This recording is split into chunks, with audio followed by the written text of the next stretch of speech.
মানুষের রাগ বেশি না কমরে? যদি রাগ উঠে যায় শাড়ির আসল কোমরে বান্ধা একেবারে ঠিক না? সাধু বাবা আমায় খান তাবিজ দেন, আমার ঘরের আমি মেম্বার, আমার বয়ে চেয়ারম্যান। হাই জালালি, ঠিক না? সাধু বাবা আমায় খান তাবিজ দেন, আমার ঘরের আমি মেম্বার, আমার বয়ে চেয়ারম্যান। মানে চেয়ারম্যান সাহেব মেম্বার হয়ে গেছে আর মেম্বার চেয়ারম্যান হয়ে গেছে, বুঝেন না? বললো কে পারে না তো সাধু বাবার কাছে তাবিজ আনতে, মানে হলো কি আমি মেম্বারের মতো থাকুন লাগে আর আমার বউ হলো চেয়ারম্যান। আরে আল্লাহর বান্দা, যৌতুক আনবা তো পারবা কি? যৌতুক আনবা, যৌতুকের টাকা দিয়ে খাট কিনবি, তোরে খাটের নিচে শোয় বসে দিনে করা। খারাপ লাগতেছে মনে হয়? দোয়া করে দিন ইনশাআল্লাহ খুব তাড়াতাড়ি। একটু জিকির করেন লা ইলাহা ইল্লাল্লাহ, লা ইলাহা ইল্লাল্লাহ, লা ইলাহা ইল্লাল্লাহ, লা ইলাহা ইল্লাল্লাহ, লা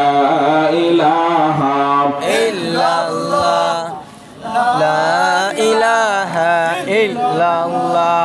জন্ম আমার যদি হতো আরবে, মক্কা মদিনার কোন গ্রামে, বলেন জন্ম আমার যদি হতো আরবে, মক্কা মদিনার কোন গ্রামে, তোমার দিদারে রাসূল ধন্য হতাম, বারবার দেখে এই মন জোড়াতাম, বলো বারবার দেখে এই মন জোড়াতাম, যুবক বারবার দেখে এই মন জোড়াতাম, বারবার দেখে এই মন জোড়াতাম। জন্ম আমার যদি হতো আরবে, মক্কা মদিনার কোন গ্রামে, বলো জন্ম আমার যদি হতো আরবে,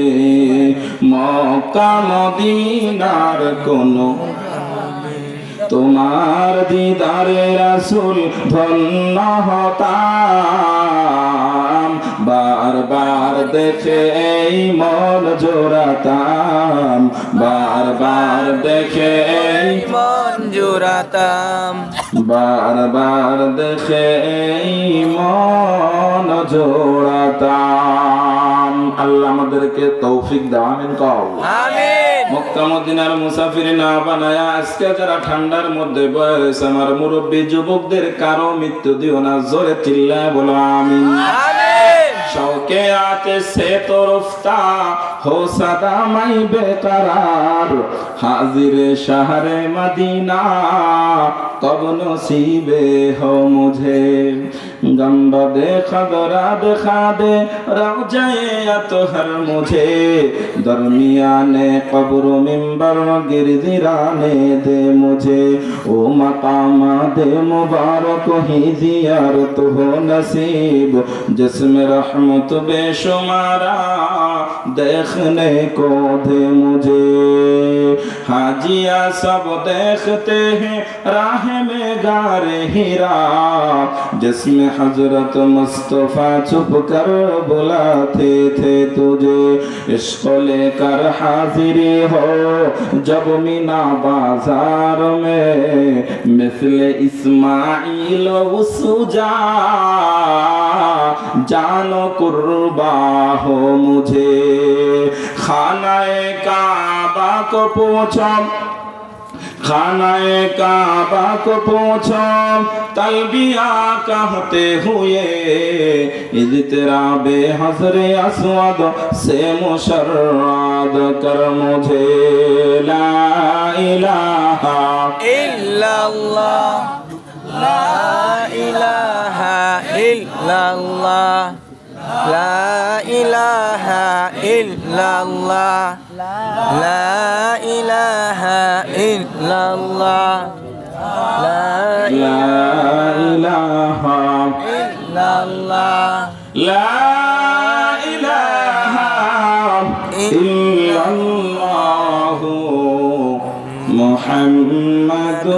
রাসূলুল্লাহ সাল্লাল্লাহু আলাইহি ওয়াসাল্লাম। আল্লাহ আমগো খিচুড়িগুলা তাড়াতাড়ি প্যাকেট করে দাও, আমিন কোন আমিন। ওরে বাবা রে বাবা, এখন কি জোরে আমিন কয় রে, খিদা লেগে গেছে যুবক ভাই। না মাশাআল্লাহ, না হুজুরের খবর শুনলাম আর কি, সেই তথ্যই নিলাম। আর 10-15-20 মিনিটের মতো নাকি লাগবে সব রেডি করতে। তো কয়েক মিনিট আমরা বসি ইনশাআল্লাহ। কষ্ট হতেছে কি আপনাদের? খিচুড়ি না থাকলে কি আপনারা থাকতেন না? এমনি থাকতেন তো ইনশাআল্লাহ। এই খিচুড়ি না গুনাহ মাফ? গুনাহ মাফ। বল্লাগুলা বাসার মধ্যে ঢুকবে, রস নিয়ে ট্রাক নিয়ে দাঁড়া রয়েছে, লোড গাড়ি, ঠিক না রে? ঠিক না? ঠিক না? গেটের দারোয়ান কয় বে ঢুকে যাবে না। সূরাতুন নাহলের 69 নম্বর আয়াতের ওয়াজ। মহিলা তো রাইগে গেছে, কাকা ঢুকবে না, একেবারে কান গরম করে ফেলাবো, তোর দারোয়ানগিরি শিক্ষা দিব। এত কষ্ট করে ঘুরে ঘুরে রস নিয়ে আসছি কয়েক জাররা, আমারে বাসায় ঢুকতে দিবে না, আমার ঘরে আমারে ঢুকতে দিবে না। ওই যে আমগো চাচি মাঝে মাঝে কইতেছেন আমার বাপের দেশে আমগো ঢুকতে দিবে না, মানে খুচুত করে ঢুকে দেবো গা। বললারও সেই দশা হয়েছে, আমার বাসা আমারে ঢুকতে দেবে না। কে রে ঢুকতে দেবে না গা? কয় যে ব্রেক রাখ কইরো না ও আফাত। আফাত, আমি জানি তুমি কষ্ট করে ফল থেকে ফুল থেকে আল্লাহর হুকুমে পূর্ব নয় কান্দি বান্দা বান্দিদের জন্য রস নিয়ে আসতো। আমি জানি তোমার কষ্ট হচ্ছে, তবে রস আগে ভিতরে ঢুকতে দেওয়া যাবে না, তোমারে আগে ঢুকতে দেওয়া যাবে না। তুমি আগে 10 তলায় যাও। সুবহানাল্লাহ। 10 তলায় জানে কি খারাপ লাগতেছে? দোয়া করে দেই। 10 তলায় কি রে? হাসপাতাল, মেডিকেল। মাশাআল্লাহ, 10 তলায় মেডিকেল, ডাক্তার চেম্বার নিয়ে বের হইছে। তবে বল্লার হাসপাতালের মধ্যে যেই ডাক্তারগুলা আছে, ওই ডাক্তারগুলা আমগো বাংলাদেশের ডাক্তারদের মতো ডাকাত মার্কা ডাক্তার না। টেস্ট লাগবে একটা, দিয়ে দিবে 12:30 টাকা। তা আবার অন্য মেডিকেল থেকে, আবার অন্য হাসপাতাল থেকে যদি আবার রিপোর্ট নিয়ে আসে, এগুলা কয় না এটা হয় না, ঠিক না, আমাকে এই জায়গা থেকে করাবো, ঠিক না রে? এই সব কালচার চেঞ্জ করার দরকার আছে না নাই? এই সব বাটপারি সিটার যদি বন্ধ করতে হয়, প্রত্যেকটা মন্ত্রণালয়ের মধ্যে হেড মন্ত্রী বানাইতে হবে যারা কোরআন প্রেমিক, ইসলাম প্রেমিক, কোন মিথ্যাকে বাটপার সিটারদেরকে প্রশ্রয় দেয় না। এরকম মানুষের দরকার আছে না নাই? এই জন্য সামনে নির্বাচনে যা করার করবা ইনশাআল্লাহ। এবার ঠিক আছে ইনশাআল্লাহ। আল্লাহ আমাদেরকে তৌফিক দিক, আমিন কোন। প্রিয় ভাইরা আমার, কয় তলায় যাবে বললা?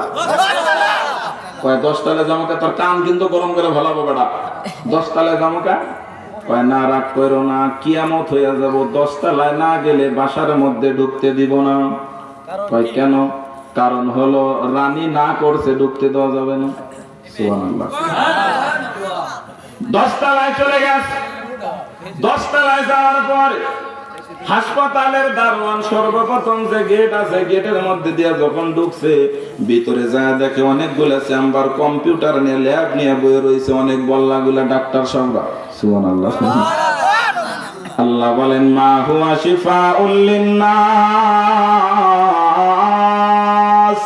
ইন্না ফি যালিকা লাআয়াতাল লিকাউমি ইয়াতাফাক্কারুন।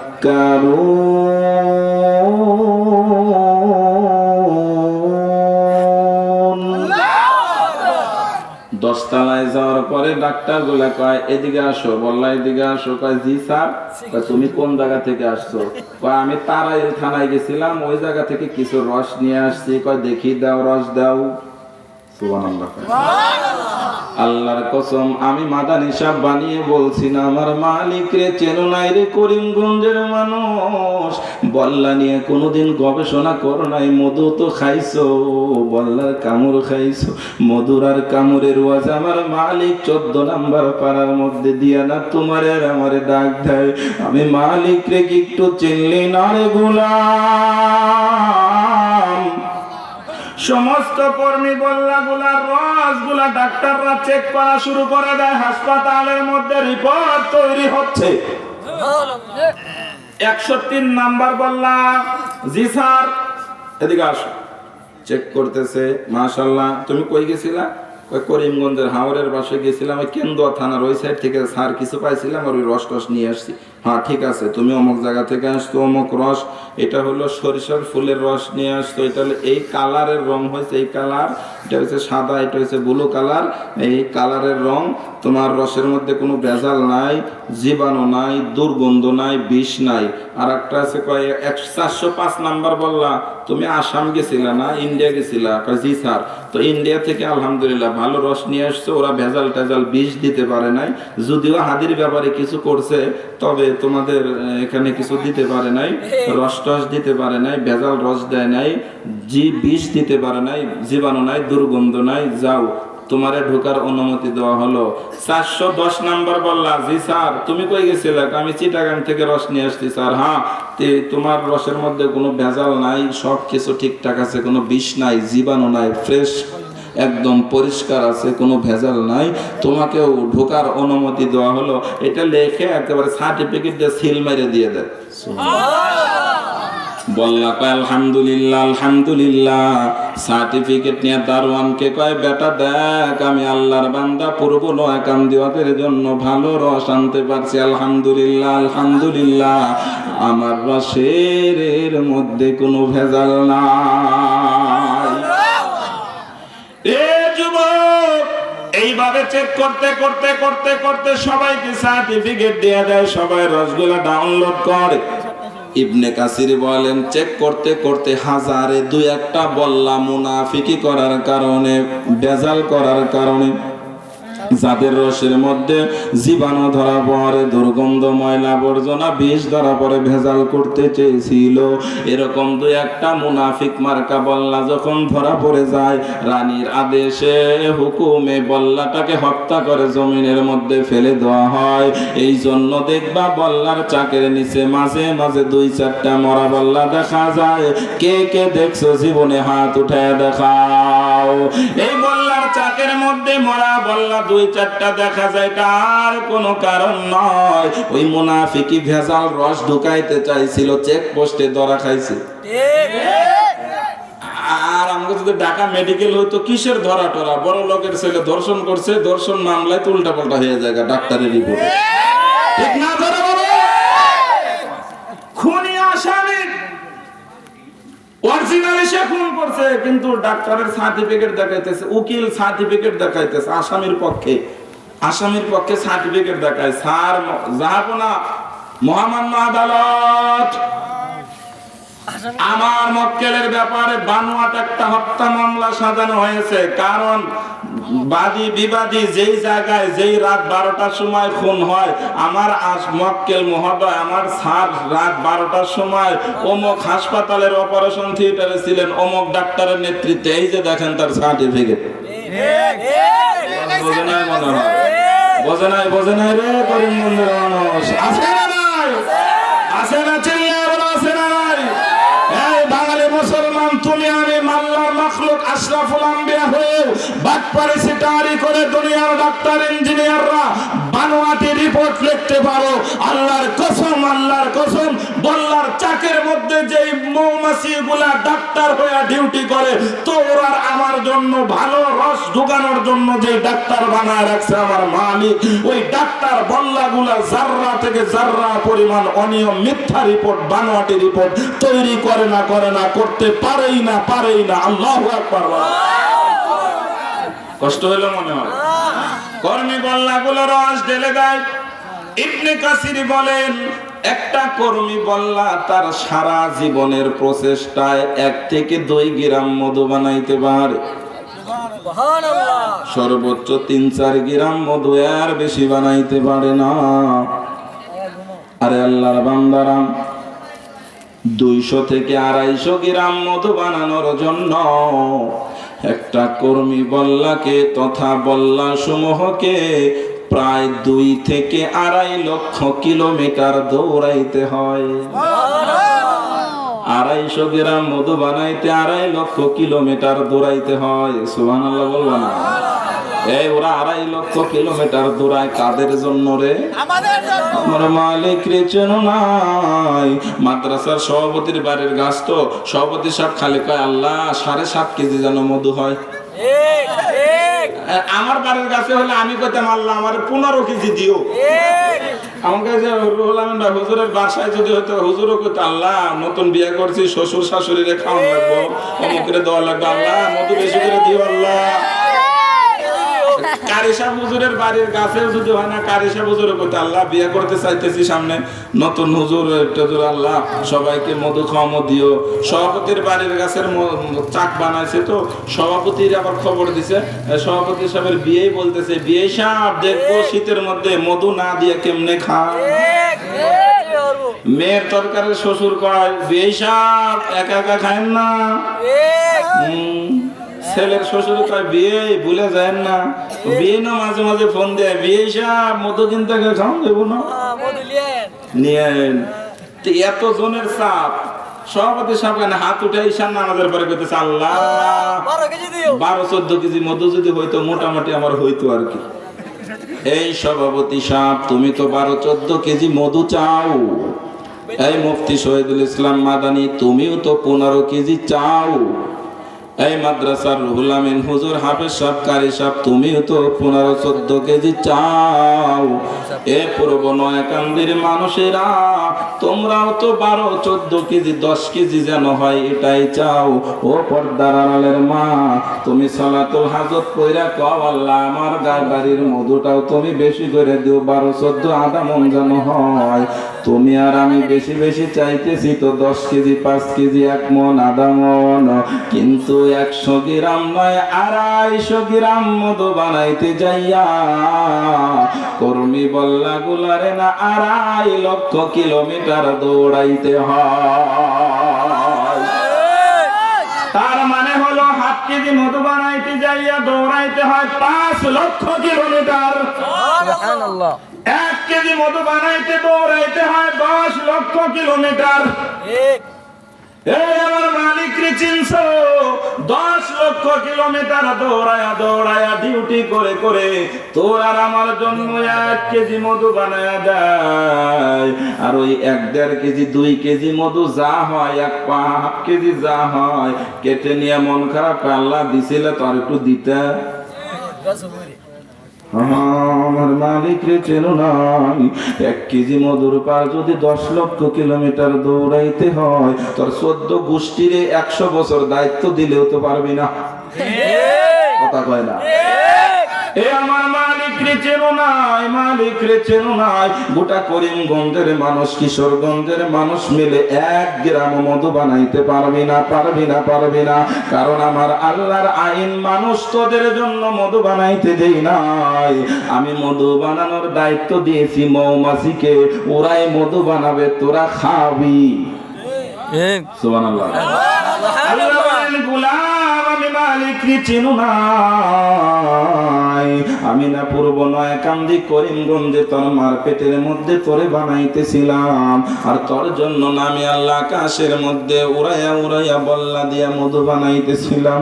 হাল আতা আলাল ইনসানি حين من الدهر لم يكن شيئا مذكورا। বান্দা তুমি তো কিছুই ছিলে না, কিছুই ছিলে না, তুমি আলোচনার বস্তু ছিলে না। বিক্ষিপ্ত 2 অংশ 2 জায়গায় ছিল, শুক্রাণু 1 জায়গায়, ডিম্বাণু 1 জায়গায়, মায়ের পেটের মধ্যে করিয়া পূর্ব নয়াকান্দি করিমগঞ্জ আমি রব তোমার মায়ের পেটে তোমারে বানাইতেছিলাম। তোমার মেম্বার চেয়ারম্যান এমপিগিরি মাস্টারগিরি ডাক্তারগিরি সমাজগিরি নেতাগিরি আওয়ামী লীগ বিএনপি জাতীয় পার্টি লাঙ্গল হাঁস আদা রসুন পেস্ট কোনো পরিচয় ছিল না, তোমার কোনো ব্যবসায়িকের পরিচয় ছিল না। তুই তোর মায়ের পেটের মধ্যে জন্ম নিয়েছিল, বড় হইতেছিলি, আর আমি রব 10 লক্ষ কিলোমিটার বল্লা গোলারে দৌড়াইতে দৌড়াইতে তোর জন্য মধু বানাইতেছিলাম। কারণ শীতের মধ্যে আসবি, তোর পবিত্র ছোট্ট নিষ্পাপ জবানের মধ্যে জিহ্বার মধ্যে পবিত্র মধু লাগবে। আমি আল্লাহ তোর জন্য না মধু বানাইতেছিলাম, ডিউটি করতেছিলাম। বান্দা তুমি তোমার মায়ের পেট থেকে মায়ের কোলের মধ্যে পূর্ব নয় কান্দিতে চলে এসেছো। কোনটা সগীরা, তুই তোর মায়ের পেট কোলের মধ্যে বড় ছোট্ট ছিল। কোনটা জয়ীফা, বড় দুর্বল ছিল। তোর পা ছিল তো ছিল রে 10 মাসের আগে, সামনে চলতে পারো নাই। হাত ছিল তো ছিল, হাত দিয়া ধরতে পারো নাই।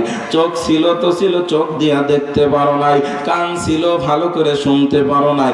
ব্রেন ছিল, ভালো করে বুঝতে পারো নাই। প্রস্রাব পায়খানাও ধরতে যাইতা, আঙ্গুর ফলও ধরতে যাইতা, কোনো আলাদা করার ব্রেন তোমার কাজ করতো না। বান্দা তুমি বড় ছোট্ট ছিলা।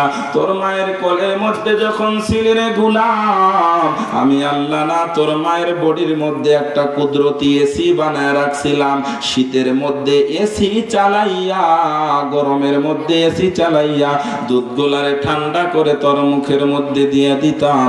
প্রচন্ড শীতের মধ্যে তোর মার বডির মধ্যে একটা কুদরতি হিটার বানায় রাখছিলাম। শীতের মধ্যে হিটার চালু হয়ে যাইত। হিটার চালু করাইয়া 32 নাল দিয়া 36 মণ দুধ তোরে খাওয়াইলাম। সুবহানাল্লাহ। এই মায়ের কোলের মধ্যে দুধ পান করতেছ, তুমি বড় ছোট্ট, বড় দুর্বল। 9-10 মাস মায়ের কোলটাই তোর জন্য পৃথিবী বানাইলাম। আস্তে আস্তে তোর পরিধি বাড়াইতে লাগলাম, ব্রেনটারে সরাইতে লাগলাম। তুই তোর 9-10 মাস পরে মায়ের কোল থেকে নাইমা গেলাম।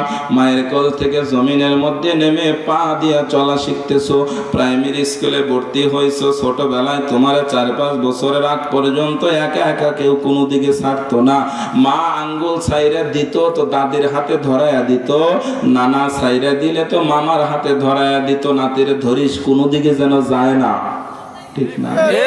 তোরে বাজারে নিয়ে যাইত, তোর বড় মামা আঙ্গুলটা ছোট মামার আঙ্গুলের ধরে দিয়া এরপরে একদিকে যাইতো। হারায়া যাবি, বুঝবি না। আমি আল্লাহ তোর জন্য সবার মনের মধ্যে মায়ার জাল বিছায়া দিয়েছিলাম। রে গোলাম, তুমি আস্তে আস্তে বড় হয়েছো। প্রাইমারি স্কুল শেষ করছো, করিমগঞ্জ শেষ করে কলেজে ভর্তি হয়েছো। আস্তে আস্তে বড় হয়ে গেছো। তোমার পরিধি বাড়তেছে আর আমারে ভুলে যাইতেছো। মোবাইল ফ্রি ফায়ার নিয়ে ব্যস্ত হয়ে যাইতেছো। ঢাকা বিশ্ববিদ্যালয়ে চান্স পাইছো। রাষ্ট্রবিজ্ঞান নিয়ে পড়ে অক্সফোর্ড বিশ্ববিদ্যালয়ে রাষ্ট্রবিজ্ঞান আর কত লেখাপড়া করে করে সায়েন্স নিয়ে পড়ে পড়ে বড় মেধাবী হইছো। অক্সফোর্ড বিশ্ববিদ্যালয়, Canada, London, Europe, America, Australia গিয়া বড় ডিগ্রি অর্জন করে এসে দেশে আইসা বড় রাজনীতিবিদ হয়ে গেছো, বড় বিল ফ্যাক্টরির মালিক হয়ে গেছো, বড় রাজনৈতিক নেতা, মেম্বার, চেয়ারম্যান, এমপি, মন্ত্রী হয়ে গেছো।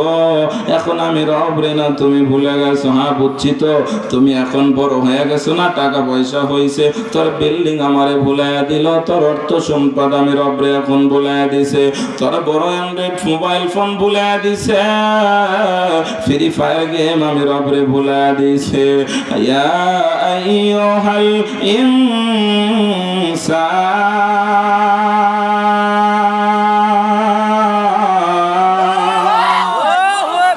ইয়া আইয়ুহাল ইনসানু মা গাররাকা বিরাব্বিকাল কারীম الذي خلقك فسواك فعدلك في أي صورة ما شاء ركبك। বুঝছি রে নিমু খারাম, আমি যে ছোটবেলায় ডিউটি করছি, মধু খাওয়াইছি, এখন মধুর কথা না, তোর বিল্ডিং এ আমি রব থেকে দূরে সরাইয়া দিছি। তোর ব্যবসা বাণিজ্য আমি রব থেকে দূরে সরাই দিছে। এই তোর স্বর্ণ অলংকার পাইয়া আমি রবরে ভুলে গেছো। তোমার নেতাগিরি আমি রব থেকে দূরে সরাই দিছে, মেম্বার, চেয়ারম্যান বানায় দিছে, তো আমি রব থেকে দূরে চলে গেছো না? আমি রবের কথা মনে নাই, মনে করছো তোমার এই ক্ষমতা, পাওয়ার, বীর বাহাদুরগিরি সবসময় চলবে না? আমার বল্লার কষ্টর কথা ভুলে গেছো, মধুর কথা ভুলে গেছো। আমি রব ডিউটি করছিলাম, ভুলে গেছো না? যাই ভাই তো দুনিয়া ধরছে না তোমারে, তোমার বিল্ডিং, টাকা পয়সা আমি রব থেকে দূরে সরাই দিছে। তবে গাদ্দার রে, নিমু খারাম রে, এই গাদ্দার, এই নিমু খারাম, বেশি পারবে না। তোরে আবার ছোট বানায় দেব, দুর্বল বানায় দেব।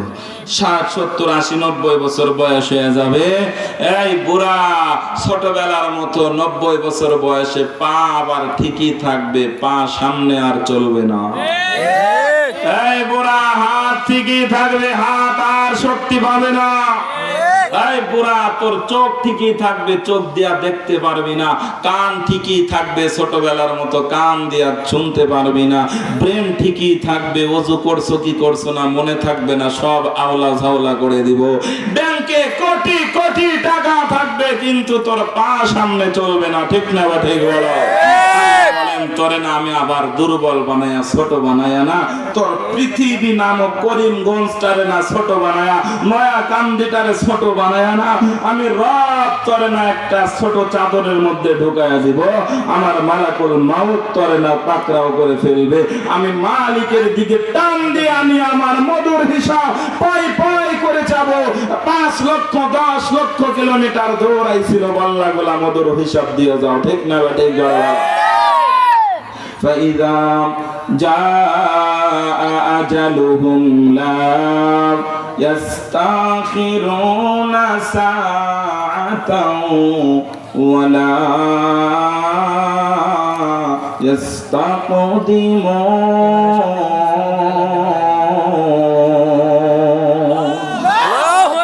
কবরে যাইতে হবে কি হবে না? হবে। সবাই বলো হবে। যাইতে হবে কি হবে না? হবে। এই তোমার এদিকে নিয়ে আসো, এখানে স্টেজের এখানে রাখো, এদিকে নিয়ে আসো, এদিকে নিয়ে আসো। আমি যখন দিতে বলি তখন দিবা। এদিকে নিয়ে আসো, এখানে নিয়ে আসো। মাশাআল্লাহ, আলহামদুলিল্লাহ, হয়ে গেছে। আলহামদুলিল্লাহ, আলহামদুলিল্লাহ। এখানে রাখো, যুবকেরা এখানে বসো, সবাই তোমরা বসো, তোমরা বসো, সবাই সামনে বসো। বসো ভাই, বসো বসো, আসো বসো। হ্যাঁ 10টা মিনিট রেখে বসো, সবাই বসো বসো। মাশাআল্লাহ, সবাই বসো, সবাই বসো, সবাই বসো। আলহামদুলিল্লাহ, আলহামদুলিল্লাহ, মাশাআল্লাহ। জি জি, সবাই বসো। মাশাআল্লাহ, সুবহানাল্লাহ। এই যে খেয়াল করে আলোচনা শুরু হলো। এই আমার মৃত্যু, আমার মরণ আমাকে ধরবে কি ধরবে না? ধরবে। কবরে যেতে হবে কি হবে না? হবে। কে কে যাওয়ার নিয়ত করেন নাই হাত উঠান তো।